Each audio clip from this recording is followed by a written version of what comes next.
Hi, I'm Brenda Howard, and this is Module 3, Applied Ethics in Healthcare. What is an ethical problem and how do we solve them?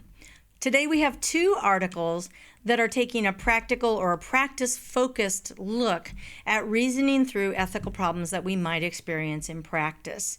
We call this ethical decision-making. So these two articles have many steps in the process of looking at an ethical issue, and there are simpler ones out there, but I really like these two articles. I believe they're the best ones that I have found in recent times to break down ethical issues and look at what are the many facets involved in them and helping us to solve them, not on that gut emotional level, but on that kind of logical thinking skill level. So our objectives, we're now moving into our course objectives 2 and 3, where we are taking those principles and the foundational information that we have and starting to apply them to analyzing contemporary ethics problems in clinical and organizational healthcare settings. And we're going to apply, analyze, and evaluate case-based issues as well. So we're going to start looking at some cases. So we're going to identify types of ethical problems encountered in the healthcare settings and use this framework actually with a case, looking at an ethical problem this week. So Rogers and Schill is our first article, and they have a 10-step model. It's based on several other ethical decision-making models, so it kind of builds on that, and it adds some kind of more complexity to it. I think this is a great model, especially if you have a very complex issue that the healthcare team is trying to work through. It reminds you to gather more information, to consider all the stakeholders, to talk with more than just people who look like you or think like you in order to determine what you might do in a particular situation. Also, it helps you consider those power differentials that might be between you and the healthcare team or you and your client and work through those aspects as well. The June Tunin article looks at issues of culture as we're doing ethical decision making, diversity, equity, and inclusion types of issues.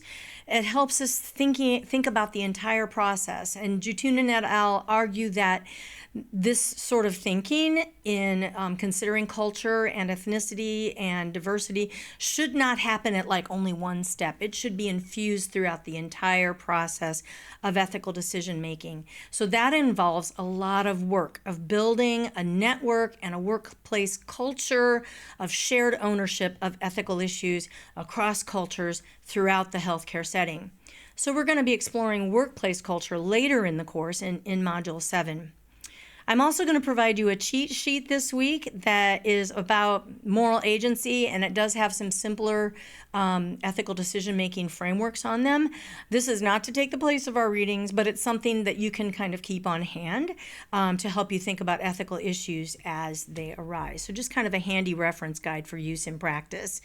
You might want to keep that like on your computer desktop or as a paper printout alongside your code of ethics so that you have them for quick reference when you're in practice.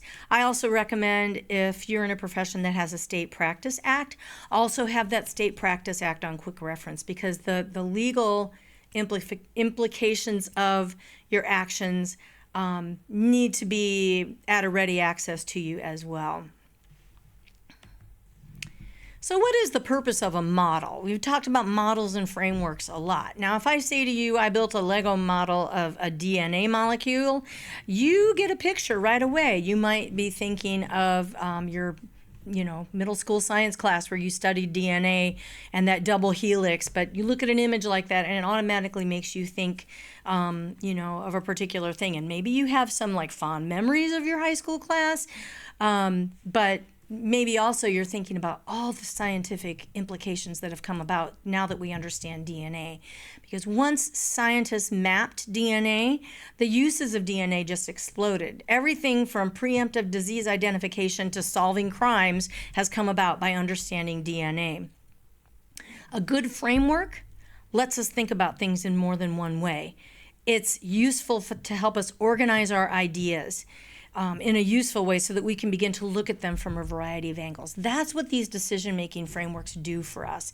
They give us sort of hat tree to hang our thoughts on as we're considering the process of going through this ethical decision making, where we can talk about, oh, this principle fits within this step, or oh, I need to remember to talk to these stakeholders because they're an important part of this decision making process.